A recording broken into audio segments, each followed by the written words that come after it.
बिस्मिल्लाहिर्रहमानिर्रहीम। अस्सलामुअलैकुम नाज़रीन व सामाईन, आप देख रहे हैं उर्दू का मुसाफिर प्रोफेसर राना अल्ताफ़ के साथ।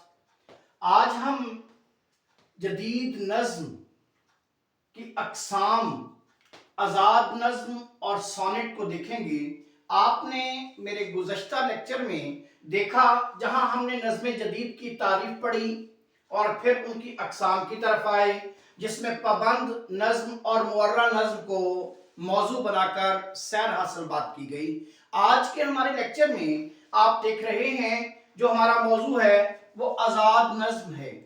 आज़ाद नज़्म, ये नज़्म जदीद में तीसरे नंबर पर आज का हमारा मौजू आता है, आज़ाद नज़्म।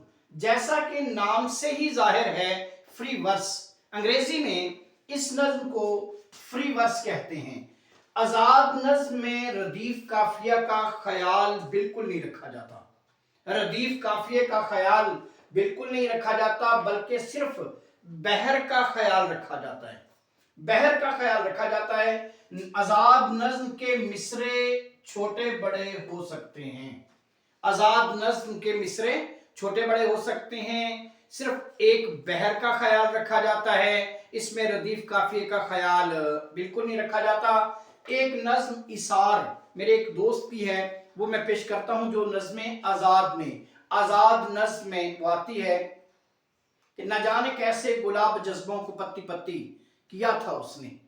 न जाने कैसे गुलाब जज्बों को पत्ती पत्ती किया था उसने, धीरे धीरे करीब आकर कहा था मुझसे ये पत्तियां ले लो, मगर मेरी ये जिद थी मैं तो साबित गुलाब लूंगा इससे पहले कि हम बिछड़ते। हवा के जोर पर बखेर कर पत्तियां, कहा था उसने, लो कोई लड़की तुम्हारे कदमों की सल्तनत पे बिखर गई है।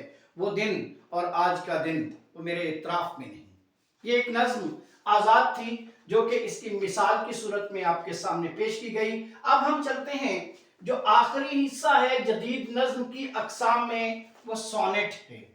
सोनेट, सोनेट एक जदीद नज़्म है जिसके 14 मिसरे होते हैं, जिसके 14 मिसरे होते हैं और अमूमी तौर पर 2 बंद होते हैं। इसके 2 बंद, यानी पहला बंद 8 मिसरों पर मुश्तमिल होगा जो मुसम्मम कहलाएगा, और दूसरा बंद 6 मिसरों पर है यानी मुसद्दस होगा।